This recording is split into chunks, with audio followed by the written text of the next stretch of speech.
Bom dia com Jesus. Amém? Vamos ver aí aos Colossenses capítulo 3, verso 18 ao 21. Vós, mulheres, estáis sujeitas a vossos próprios maridos. Você está cansado de bater isso no ouvido, hein? Como convém no Senhor.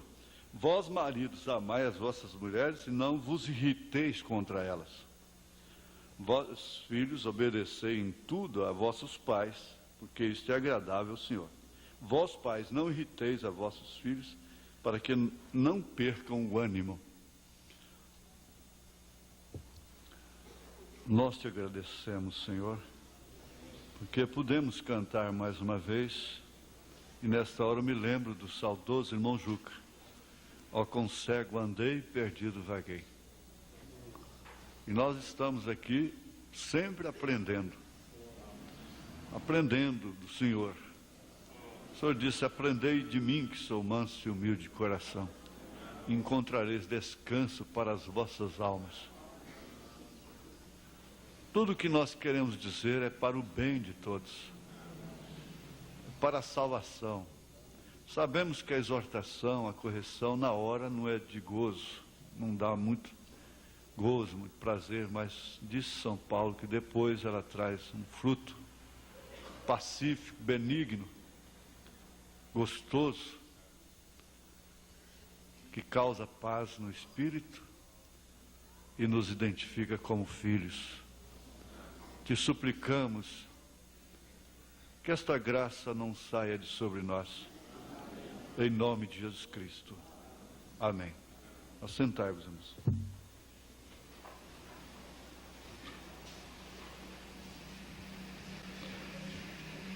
Nós ouvimos sexta-feira passada, eu pedi para repetir, e hoje o irmão Branham disse outra vez: nossa família é identificada pelo casamento.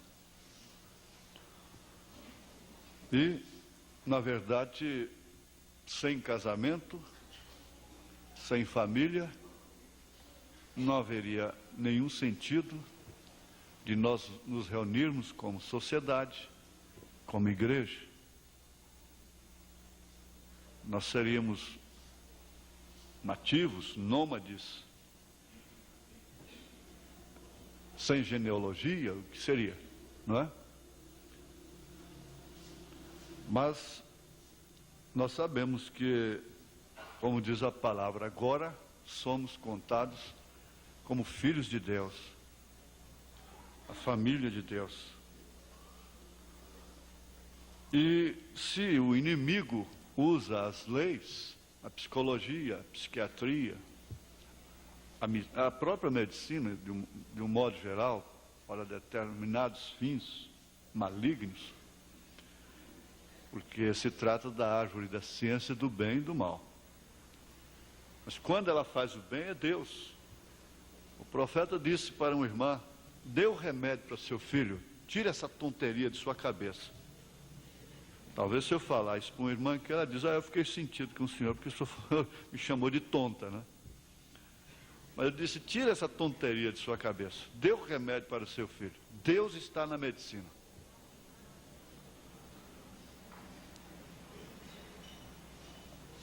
Deus está nas leis, isto é, foi Deus quem as criou. O diabo não tem poder criativo, ele só faz perverter o que foi criado por Deus. O poder dele é pervertedor, é perverter o original, a verdade. Por isso, nós mais do que nunca sabemos que nós estamos realmente no fim. No fim, conforme estudamos aqui, sexta-feira passada, naquele casamento, sobre o batismo. A mulher, de um modo geral, não me referindo às irmãs, e nem mesmo a muitas das descrentes até, há muitas mulheres boas, honestas. Eu tenho um vídeo daquela mulher falando assim não, essa é a razão do casamento não existir hoje. Porque o homem, em outras palavras, deixou de ser o machão da casa. Deixando de ser o macho da casa, ele passou a ser um babaca. Babaca da casa, né? Então ela disse, é por causa, e as outras rindo dela.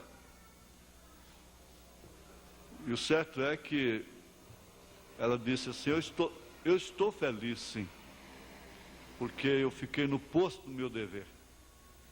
Já sepultei meu marido, e minha família está unida até hoje. Minha família não se desfaz fácil, por causa disso. E, no entanto, ela não é, assim, aparentemente uma crente, né? Pode ser até uma evangélica, não sei. Agora, a mulher perdeu o batismo de ser mulher, de ser esposa, de ser mãe, o instinto maternal, o ser feminina, de uma maneira completa. Foi o que ouvimos, aprendemos. Maria foi batizada para a sua missão. Isso recobrando apenas um pouquinho, né? E, por sua vez, o homem também. Eu estou aí com uma fita gravada já. Vai ser uma das introduções de um dos cultos sobre o desejo de mulher. Então, como diz o irmão Brenner, as mulheres vão ficar em alta com aquela fita, né? Porque aí vamos traçar o perfil do homem que a mulher deseja, e mais do que isso, que ela precisa, que toda mulher quer. Então o homem, por sua vez, perdeu o batismo de marido, de pai, conforme temos estudado, o senso da responsabilidade, o sentimento de responsabilidade, a lucidez, o amor, o próprio amor. Isso é Bíblia. O amor tem esfriado. Pega um fogo aqui, daí a pouco a lenha acaba. Mas nós não podemos julgar a igreja pelos poucos barcos que afundam. Às vezes há pessoas que se precipitam no falar e julgam a igreja por causa de alguns casos, poucos. Chegam a dizer, aquela igreja tem esse espírito. Isso é uma blasfêmia. Você nunca, o profeta diz isso, você nunca julgue a quem quer que seja, muito menos a uma igreja. Se você vê coisas erradas lá, saia calado. Você não pode consertar, você ficará culpado daquilo que você se mete naquilo, sem a devida comissão para solucionar aquilo. E você vai ficar culpada daquilo. Isso está na mensagem aos Hebreus, capítulo 2, parágrafo 4, por aí. Quando você quer testemunhar uma coisa, fica curioso para saber de problemas dos outros, fique sabendo, você vai ficar culpada daquilo. Então, falta de batismo, que significa imergir. Então o mundo está batizado no futebol, o ator, a atriz, são eles batizados para desempenharem aquela função. São gênios e se dedicam com todo denodo, com todo zelo, com todo empenho, noites adentro, e dão a vida por aquilo. Eles são batizados, por isso eles entram no espírito da coisa. Foi o que o profeta disse. O cristão, como o mundo entra no espírito das coisas do mundo, o cristão deveria entrar no espírito das coisas de Deus. Isso nos livraria de muito transtorno, ou muitos transtornos, não é? Que nos fazem penar, sofrer, ficarmos machucados, desmoralizados, difamados. às vezes já na velhice, na hora de gozar de um descanso, está sendo difamado, está sendo discutido, está sendo julgado. Por quê?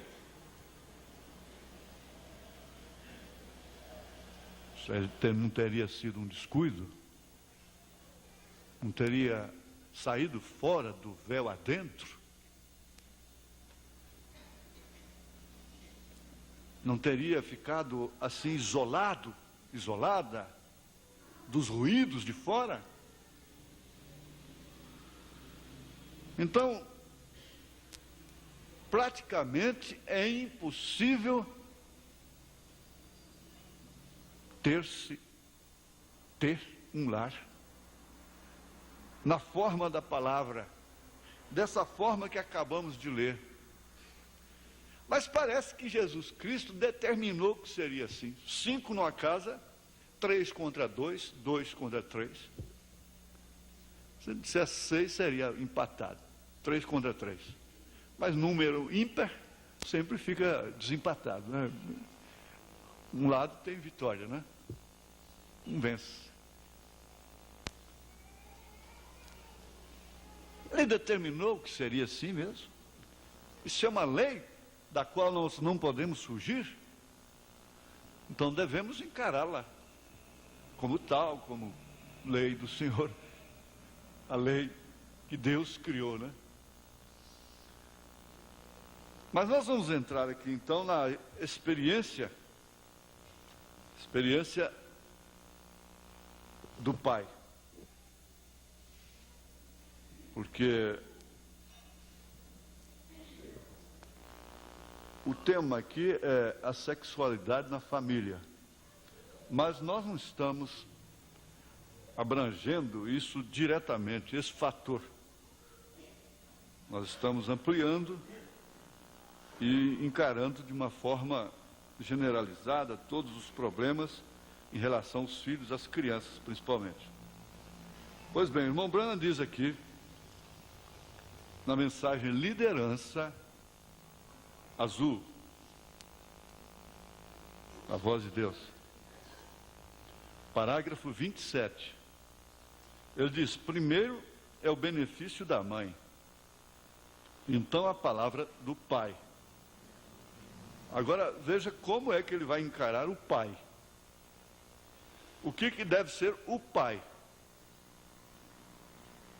É bom que as moças, antes de se casarem, pensem nisso: meu marido vai ser o pai, eu vou ser a mãe. Então veja o que é o pai. Depois que a mãe dá a você o seu primeiro passo, então você olha para seu papai, todos nós, para acharmos sabedoria.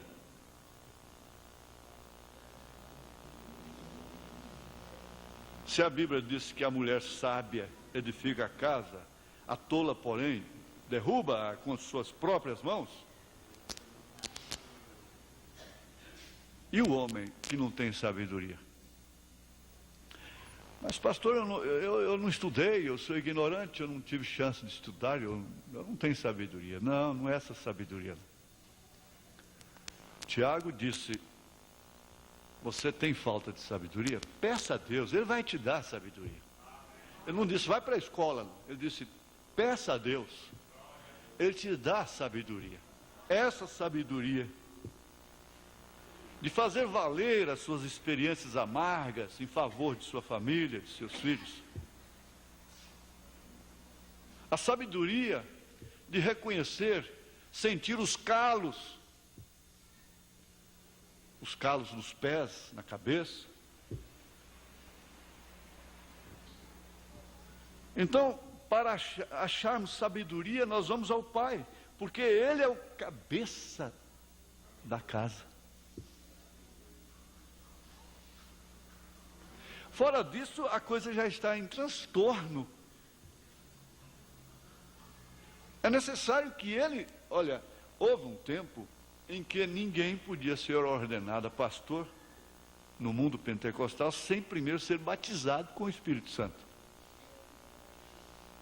E tinha uma determinada evidência que aquele homem era batizado com o Espírito Santo. Ninguém deveria se casar enfrentar uma missão, um ministério tão profundo, tão importante como este, sem primeiro ser batizado. Sem primeiro ser batizada. Por quê? Como que é? Nós vamos querer um lar como foi o nosso. As agruras, as dificuldades que nós vimos no casamento da nossa mãe, do nosso pai, as decepções, os choques, as dores, não serviram para nada. É por isso que aquela mãe diz para a filha: não, minha filha. Ela diz: mamãe, que força moral a senhora tem para vir falar isso para mim? E o seu casamento? Ela diz: não, minha filha, é justamente por causa do que eu sofri, justamente pela falta de sabedoria, aquela sabedoria que eu não tive, é que eu estou te avisando. Eu não quero que você passe pelo que eu passei, pelo que estou passando. Eu não quero que você tenha um lar como o meu.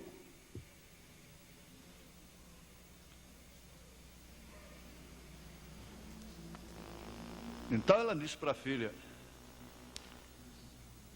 veja como estou acabada. Eu já estou praticamente velha. Você está se acabando comigo. A avó estava lá bem enrugada, bem acabadinha. Ela disse: mamãe, olha a sua mãe como está, hein? Elas têm sempre uma sabedoria, né, para isso. Elas respondem em cima.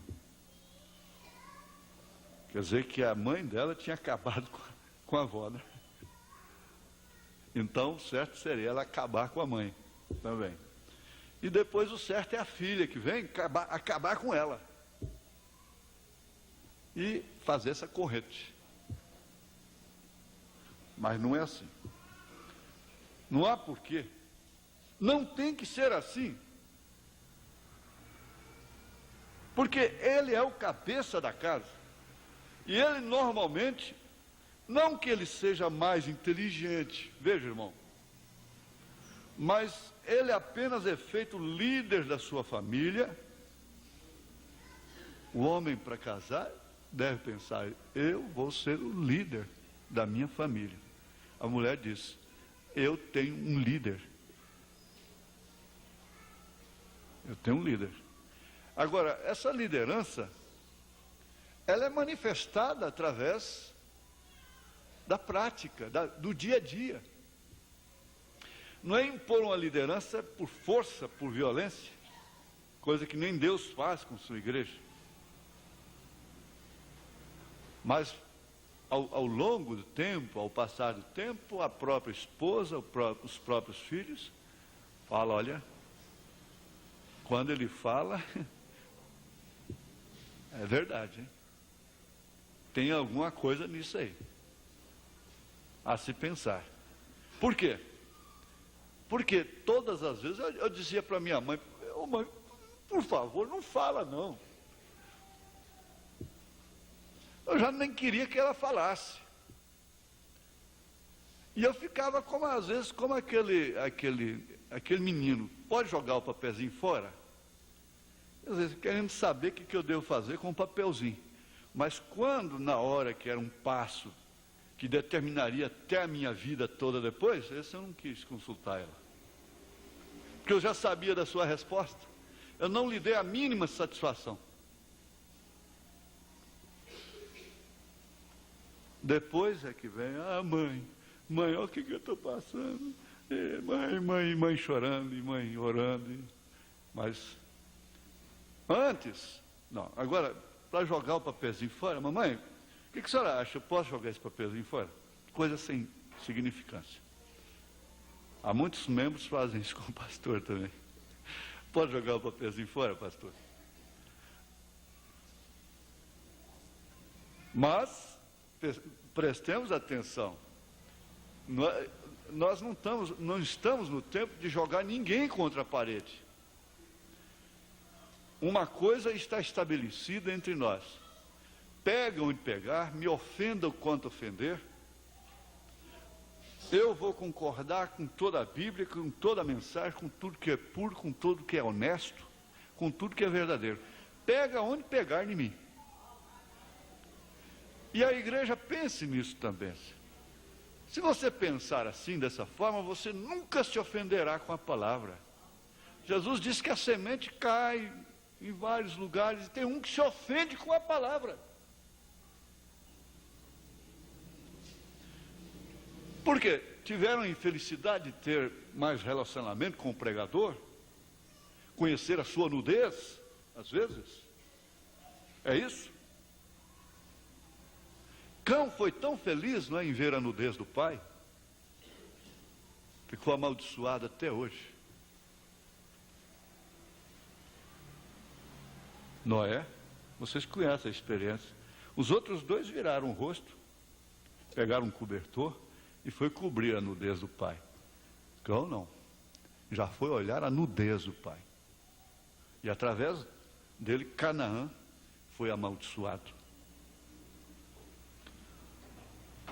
Caracterizando assim a semente da serpente passando dentro da arca.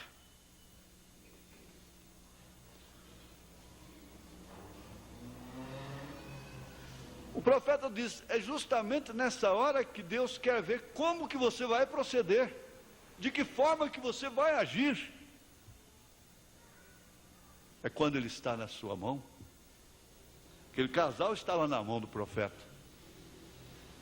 O profeta diz, eu não sou culpado disto aí. Eu não posso falar como o profeta falou. Nenhum de nós que seja mais autêntico, mais sincero, não falaria. Eu não sou culpado disso aí, porque às vezes não é culpado daquilo, mas é culpado de coisa pior até. Culpado no mínimo, culpado no máximo. Sim, foi exatamente assim que o irmão Branham examinou a coisa. Mas o certo é que quando aquele casal estava nas suas mãos, ele disse, eu os perdoo. E caiu um poder tremendo na reunião. Foi isso que aconteceu. Então, às vezes, olha, não tem uma pessoa que esteja mais na sua mão do que essa pobre criança inocente, que não tem culpa de nada. Ela não pediu para nascer.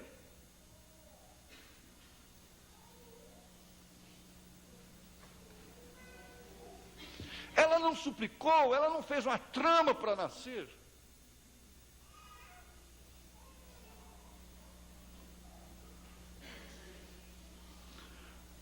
Essa criança está nas suas mãos. Essa mulher está nas suas mãos. Essa família está nas suas mãos. Quantos homens ficam nas mãos de uma mulher? Homens importantes. Ficam nas mãos de uma mulher apenas.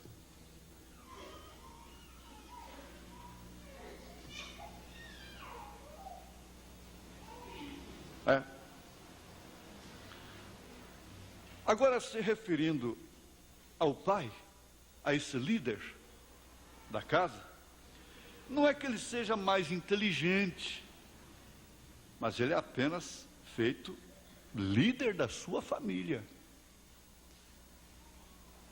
E a família não perde por respeitá-lo como tal, como líder. De modo que conseguimos que o nosso pai diz para fazermos. Quando ele diz, agora filho, eu gostaria que você fizesse certa e certa coisa. Então nós o ouvimos por quê? Por quê? Porque é sabedoria. Mas ouça, está vendo? Ele aprendeu muito e temos que perguntar-lhe para vermos o que ele tem aprendido. Ele aprendeu muito na vida. Aprendeu às vezes a custa de pancada. E então podemos tirar proveito por o que ele tem aprendido, o que ele tem sofrido. ele nos diz: agora não vá fazer isto, filha. Não faça isto, filho. Na maioria dos casos, a filha sabe. E mesmo que seu pai não saiba, ele está dizendo: não faça isto. A mãe está dizendo: minha filha, não faça isto, mesmo sem saber. O filho sabe que a resposta do pai e da mãe é essa: não faça isto. Meu pai me disse para não fazer, mas eu fiz. E isso fez com que isto acontecesse para mim algo ruim. De modo que está vendo, então o papai, nos diz como fazer e o que fazer certo.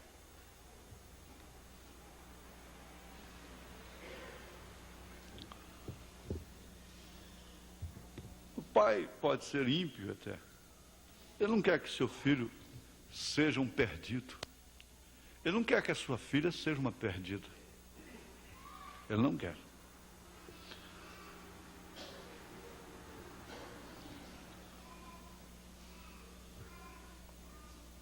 O repertório de comportamentos da criança, ao nascer, se restringe a reflexos neurofisiológicos e glandulares, embora tenha importância fundamental para a sua sobrevivência.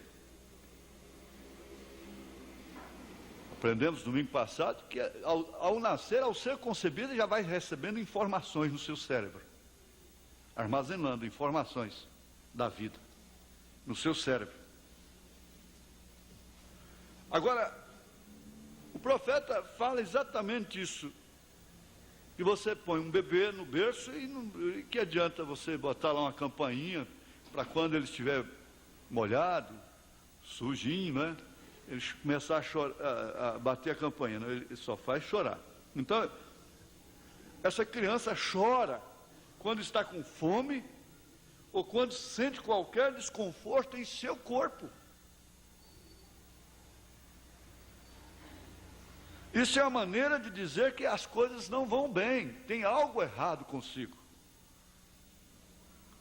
À medida que ela é atendida em suas reivindicações instintais, de instinto, vai havendo um discernimento em que estão associados estímulos e respostas compatíveis.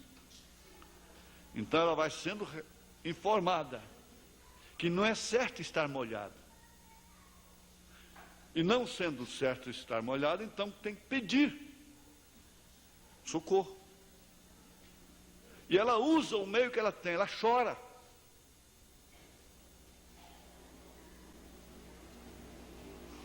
Mas quando ela vai crescendo, ela já vai crescendo com a informação do que é desconforto para o seu corpo, até que ela venha se autoproteger, isto é, proteger-se a si mesma, tomar conta do seu próprio corpo, tomar seu próprio banho, se alimentar e assim por diante. Agora, tudo isso tem um relacionamento com a vida cristã. Nós também nascemos como bebês em Cristo.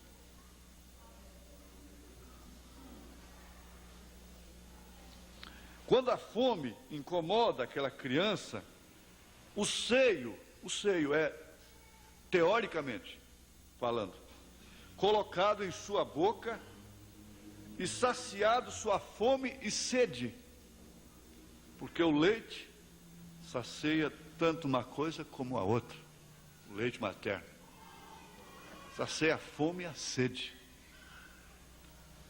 Quando ela está molhada, suas fraldas são trocadas e a sensação que ela tem é que valeu a pena chorar, porque a sensação é agradável. Então é quando ela pode sorrir, mostrar a gengivazinha. Isso é certo?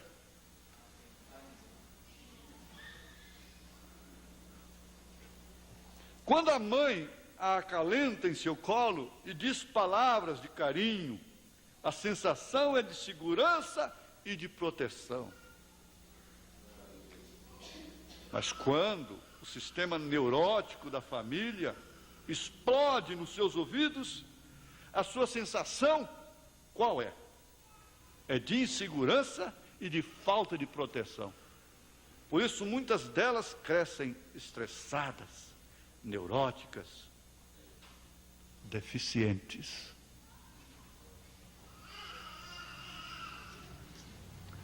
O cérebro vai enriquecendo com experiências novas à medida que ela vai se desenvolvendo no tempo e de acordo com a disposição dos adultos para se relacionar efetivamente com a criança. Então nós aprendemos domingo passado aqui que a criança é, sem dúvida alguma, um motivo de respeito dentro de casa, que impõe falar baixo. Uma criança impõe os pais falarem baixo, falarem como gente. Uma criança impõe, ela está exigindo aquilo pela sua fragilidade, pela sua inocência, pela sua dependência. Ela impõe que os pais sejam educados. Ela impõe que os pais sejam prudentes. Ela impõe que os pais sejam honestos. Ela impõe que os pais não prostituem.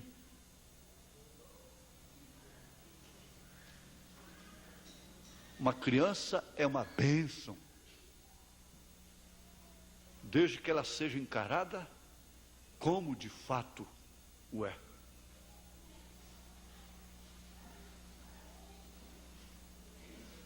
Por isso que muitos psicólogos chegam à conclusão, com casais, dizem, olha, a hora que vier um filho vai acabar esse problema. Muitas vezes, muitos casos são solucionados com a presença de uma criança. 2, 3 filhos, 4 filhos, 5 filhos numa casa. Eles são diáconos da casa. Eles vão manter a ordem na casa, se os seus direitos forem respeitados.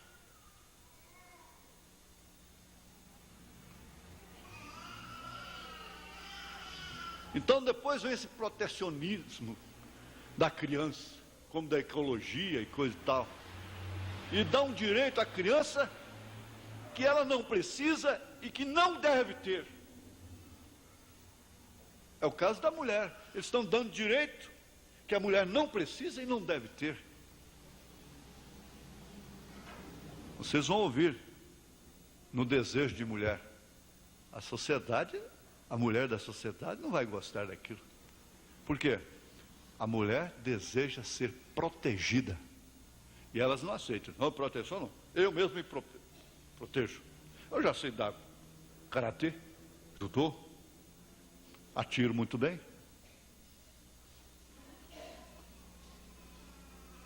Pinta as unhas, põe um cigarro entre o dedo, pega o volante. Impertinente, no trânsito. Quase todas buzinadas atrás, pode olhar.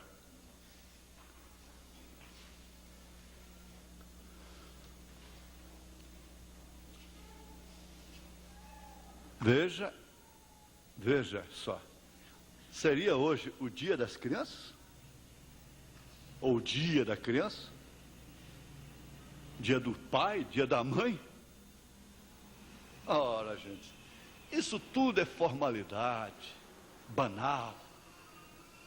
O dia é hoje, se chama hoje. A hora se chama agora. Hoje é o dia da namorada. Hoje é o dia do namorado.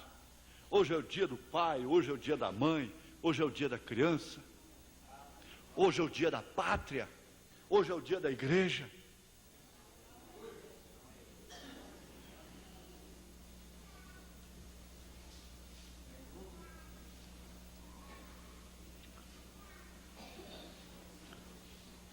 Agora, prestemos atenção nisto aqui.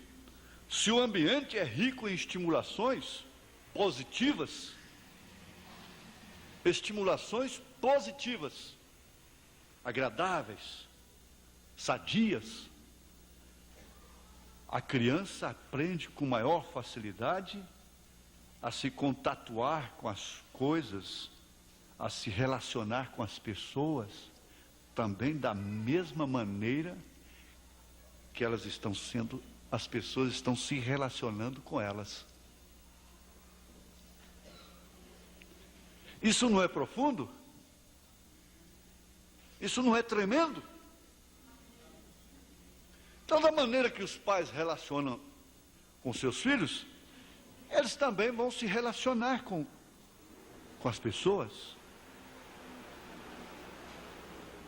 Aí vem a chamada educação do berço. Educação do berço ou de berço não quer dizer que, às vezes, como eu, nunca tive um berço. Tadinho. Meu berço foi um colchão de palha, um catre. Mas é berço, educação de berço. Quer dizer, aquele relacionamento que seu pai e sua mãe têm para com você. Hoje é dia do casamento.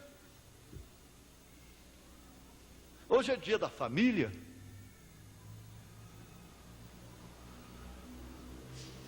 A sorte daquela criança depende da saúde e da disponibilidade, da educação, do temor a Deus, dos adultos em amar.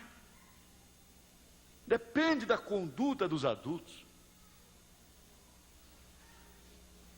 O lar é a forma. No sentido amplo da palavra,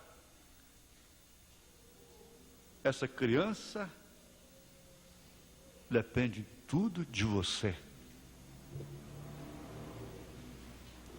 Eu dou pão, dou leite, dou roupa e coisa e tal, e gritos no ouvido, porque dá pão e dá leite.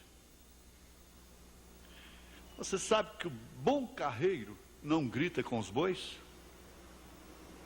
O bom vaqueiro não vive xingando as vacas, gritando, dando pancada. Ele consegue de uma maneira maestra, porque ele é batizado para aquilo. O irmão Brando disse: é assim como eu conquisto as feras. É assim que ele passava a mão na cabeça de um touro selvagem, de um tigre.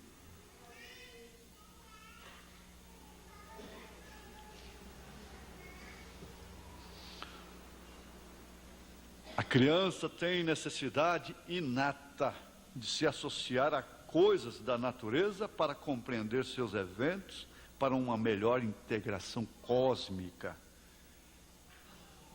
no mundo.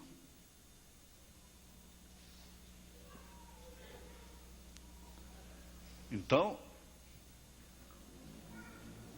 era um bom costume que os pais tinham de levar seus filhos para pescar. A criança precisava de pescar. A criança precisava ser familiarizada com a natureza. De um modo geral, porque tudo isso é cósmico. Tudo isso envolve, tudo isso é uma órbita, tudo isso é uma atmosfera que envolve o ser humano. E não é a terra que é maior. Quem é maior é o homem. A terra foi feita em função do homem, não o homem em função da terra. Como a Bíblia diz, o homem não foi criado para a mulher foi criada para o homem. Não precisava ninguém temer. Qualquer mulher gostaria de ter um homem másculo, forte. Forte não quer dizer porque é baixinho, magrinho, não é isso, não tem nada a ver. Não estou falando forte fisicamente. Você entende? forte no seu caráter, nas suas decisões, como pobre, como lutador, como pedreiro, como mecânico, como faxineiro, seja o que for. Vou repetir, aquela irmã me disse isso, e tantos testemunhos que vão chegando todo dia, que eu vou dizendo, e isso, Satanás, isso você não vê, né?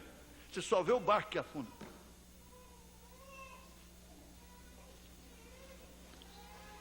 Então ela diz assim, não, meu marido tem problema, tem caminhão. Eu já pensei, bom, então já sei.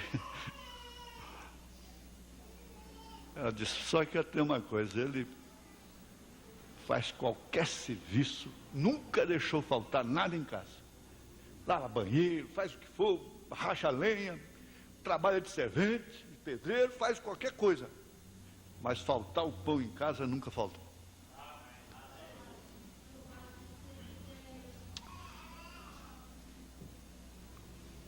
Não precisa ensinar que o fogo é perigoso, mas se dá inteligentemente a oportunidade dela experimentar o calor. Pode-se confiar que o próprio estímulo limita e educa. Há um choquinho elétrico, enquanto ela não toma, ela não vai saber nunca o que é choque. Não, neném, não mete o dedinho na tomada, não. Deixa ela pôr pelo menos uma vez só, não dá. Aí ela vai saber o que é choque. Ela não sabe o que é choque. Eu já era garotão, isso tem mais de 15 anos atrás. Cheguei na casa de minha tia, uma Anitta ali, na Paranaíba. Está lá um soquete pendurado, sem lâmpada, bem quase batendo na cabeça da gente. Chupando as laranjas lá, os meninos. E eu nunca tinha tido, só conhecia lamparina, né? Peguei o canivete.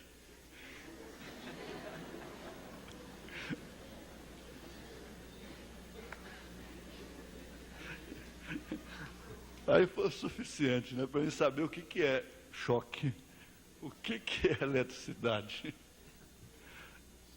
O Otávio ficou sabendo o que é o peixe elétrico. Caiu de costa. Plantou bananeira lá de costa. Bom Benevides também. Depois jogou Bom Benevides na fria.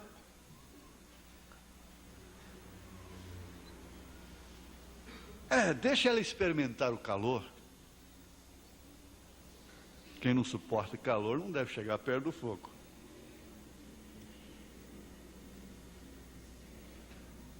Não é preciso impor normas neuróticas, histéricas sobre seus filhos, sobre a criança, para interceptar a tendência exploratória natural do pequeno ser. Simplesmente encaminhe, canalize seus estímulos para o que é bom, para o que é viável. Você não pode impedir que ele seja uma criança. Aí então, irmão Branham, na mensagem eu acuso esta geração disso. Você tem que voltar lá para a idade de 17 anos, ver quem era você nos 17 anos de idade. Você simplesmente tem que estimulá-lo. A criança já pode levantar sozinha? Caiu ali, começou, não filhinho, levanta você. Você pode levantar, filhinha. Você pode levantar. E começa por aí. Mas tudo corre, já começa aquele sentimento de protecionismo.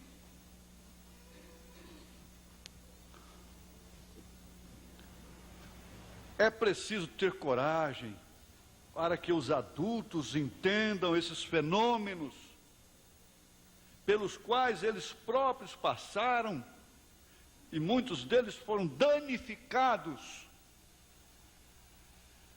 por falta de sabedoria de seus pais.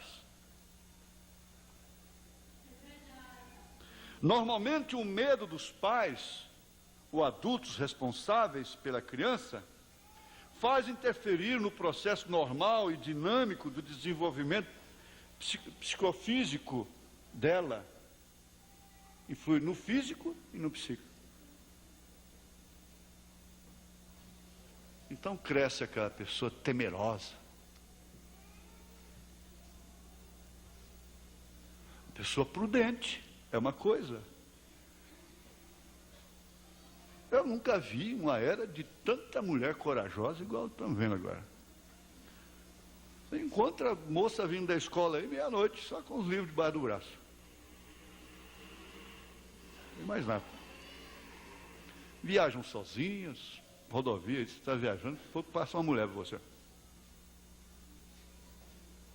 Eita! 120, vai embora. Vai. Deus te guarda.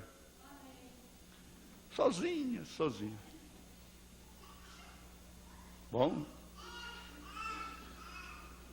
Coragem.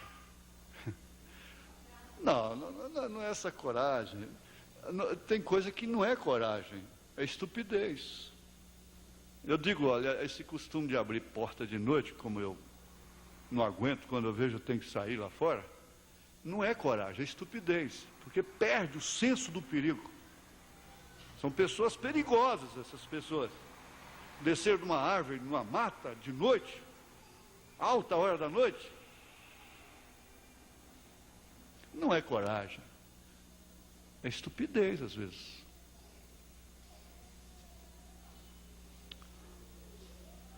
Então, o senso exploratório de um ser humano é infinito, enquanto ele vive. Você está dando, sabe o que é? Você está dando apenas o fundamento. O fundamento é que vai determinar, é que vai edificar a casa na rocha. É o fundamento que vai determinar. Inclusive, de 1 a 6 anos de idade, cada pai, cada mãe deveria investir na alimentação apropriada. Eu estou com uma cena de uma criança esquelética, morrendo de fome, atrofiada mesmo, depois que eles começaram a dar o farelo de arroz para ela, que é a entrecasca que fica no arroz integral. Aí você vê depois como que ela modificou completamente. Os pais mesmo, pobres, deveriam investir na criança pelo menos 6 anos. Precisa de ovos, de preferência aquele ovinho lá de casa, da galinha caipira. Precisa de verdura, principalmente aquela verdurinha que você cuida lá, a couve, a alface, o tomate que você cuida no seu quintal, da banana que tem o potássio, de preferência a prata, a banana prata, seguida da maçã. Variar. Eu vi um estado aí que ele é campeão em fome, em desnutrição. Mas uma das causas é a alimentação de rotina, é aquilo a vida toda. Farinha de puba, não sei mais o que, pronto. E arroz branco. Então é aquela alimentação rotineira, não procura variar. E no corpo, o corpo humano carece de tudo que tem na terra. De tudo que tem na terra. A mãe deveria se preparar para alimentar o seu bebê, pelo menos, no mínimo, 6 meses, com seu próprio leite, seu próprio seio. Se houvesse uma conscientização, nós teríamos mais cabras do que vacas para dar leite para as crianças. Cada estrutura óssea da cabra, que equivale com a estrutura óssea do homem, e o leite puro da cabra é muito mais indicado para uma criança, quase igualando com o leite materno.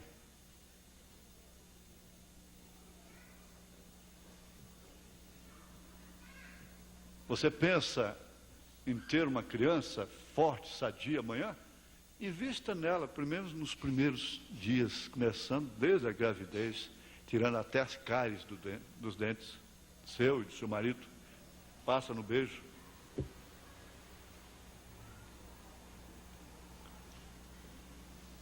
Olha, gente, isso não é impossível, é? Não é impossível. Aí é onde entra a sabedoria. O ovo é alimento completo, só falta o glicose nele. Tanto que ele não é indicado para a pessoa, assim, de certa idade em diante. Porque ele enriquece muito o sangue. Não é indicado para o colesterol, né?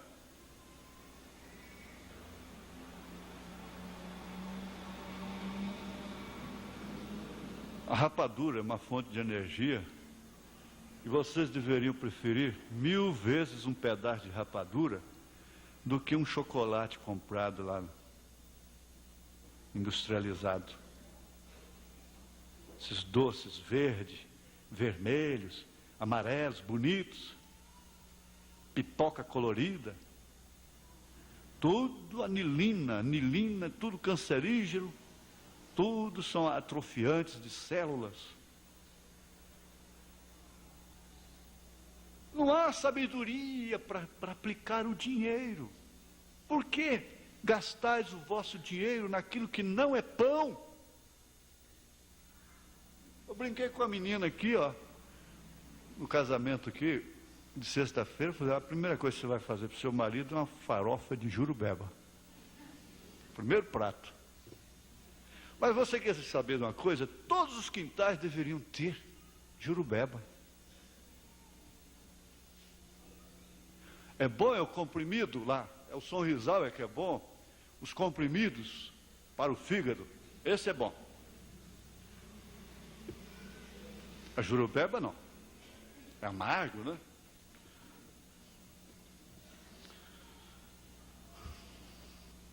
Eu tenho que parar agora. Mas vamos ver aqui, esse senso exploratório de um ser humano, ele é infinito, enquanto ele vive.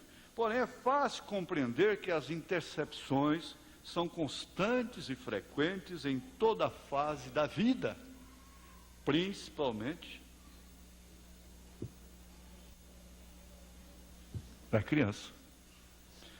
O desejo de liberdade torna-se paradoxal ao temor que temos dela, ou de suas consequências supostas. Muitas vezes uma criança não sabe fazer com sua liberdade. E o que está acontecendo, de um modo geral, vocês entendem, eu sei que as irmãs entendem, com a mulher. Elas não estão sabendo o que fazer com a sua liberdade.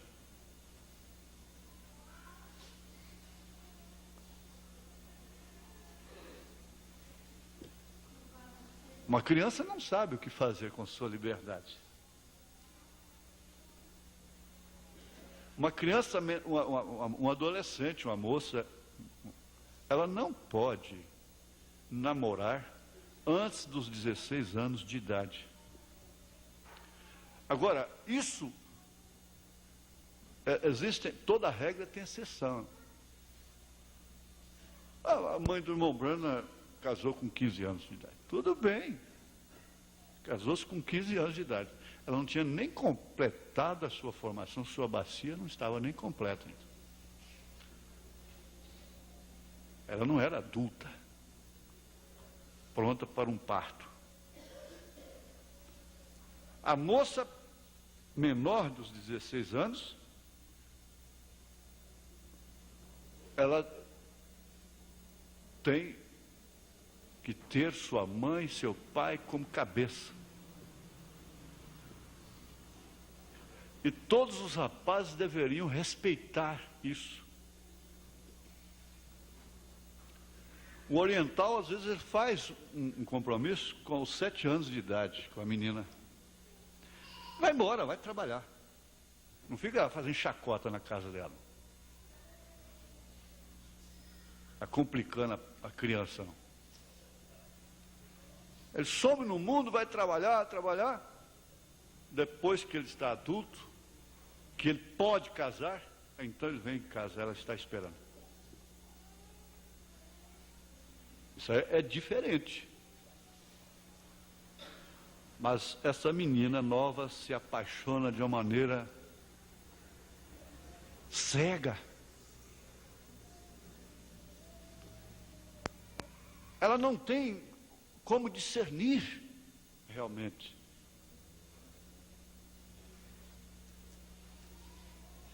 Os pais precisam ajudá-la. E os rapazes precisam respeitá-la. Neste caso.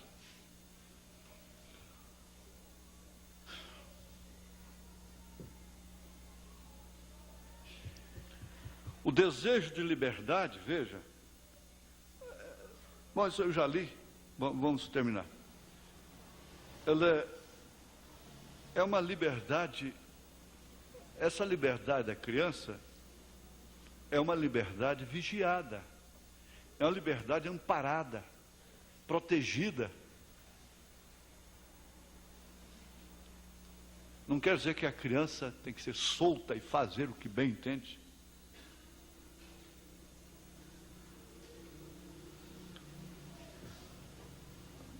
Por isso, oprimimos o outro em todas as suas manifestações de liberdade e de tendência à felicidade. Lá em Brasília, eu tinha como vizinha, no fundo, uma senhora, ela era denominacional, paulista, um casal de paulistas. Aquela mulher batia tanto naquelas crianças e não permitia um casal de meninos, um menininho e um menininho, bonitinhos, loirinha.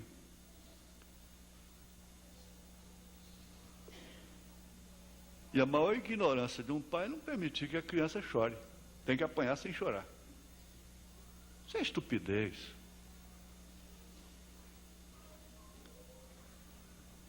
E por que apanhar daquele jeito? Porque estava brincando no fundo do quintal.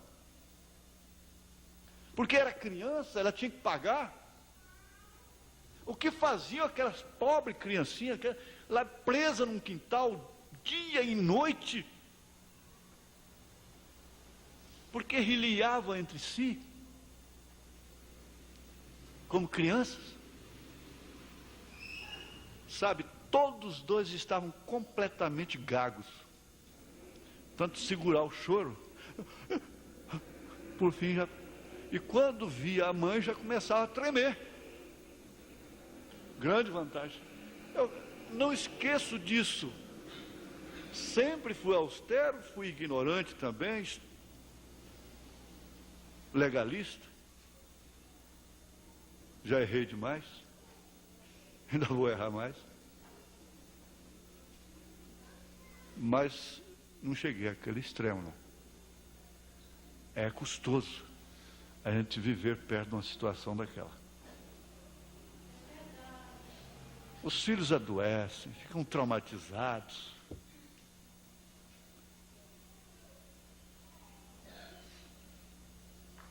A parcialidade.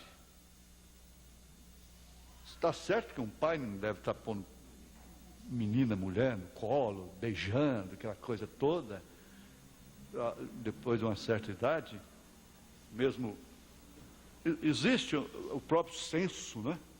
Mostra limites, mas pais ignorantes que formam uma parcialidade entre filhos, homens e mulheres, e a consequência é trauma.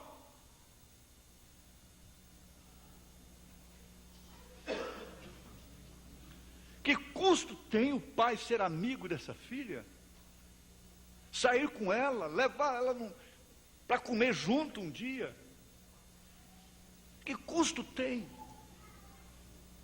Pega.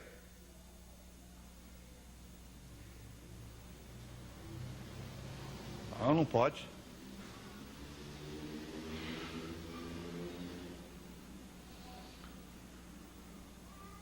nós oprimimos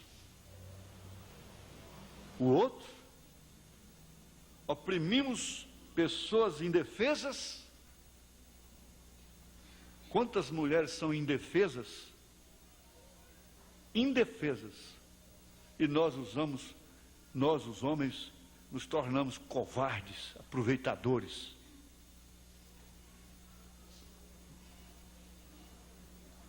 Porque elas se tornam indefesas. Se fosse uma rebelde, uma durona, uma entendida, uma meio lá, meio cá, há muito tempo que ela já tinha mandado ele catar mamona.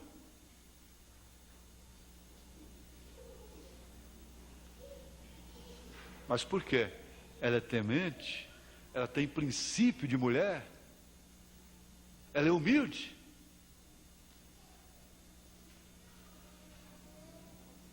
A pomba é indefesa, ela é indefesa. Por isso que ela precisa do homem. Quando as crianças crescem vendo o quadro dentro de casa dessa forma, pode saber, a sequência dificilmente falha. Você pode notar que o rapaz foi criado no batente, e com determinados princípios, ele vai para o casamento, ele leva aquilo. Você pode notar, ele leva, cada um tem, se você entra mais de um moço ou de uma moça na sua família, você vai notar que cada um leva a bagagem, vamos dizer, de sua família, para o casamento. Os pais entesouram para os filhos, armazenam para os filhos.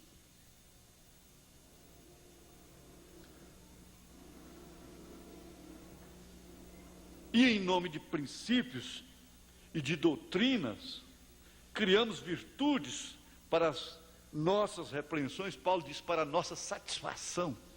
Foi isso que ele disse aqui, nessa carta mesmo. Ele diz aqui, ó.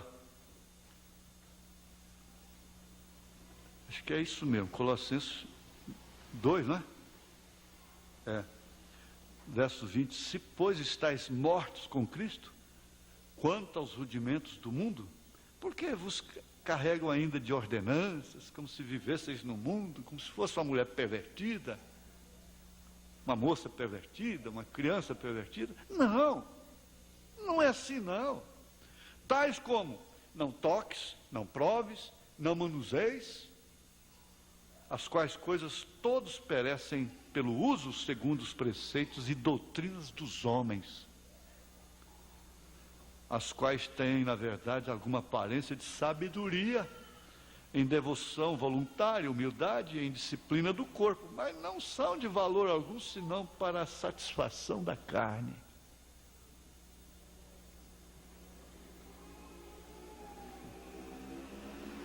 Aí somos liberais.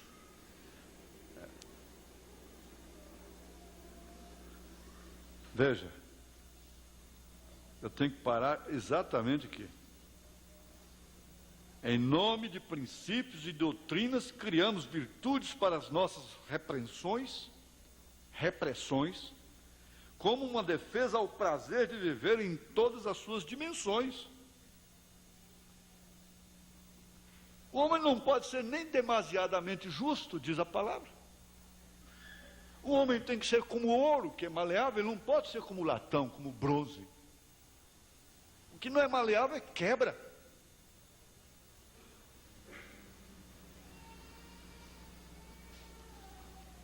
O que não é maleável não dá chance para conserto, para o arrependimento. Não pode ser levado ao fogo e derretido de novo.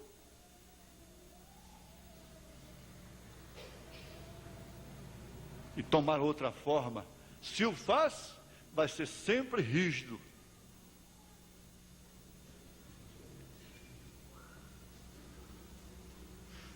São 12, né?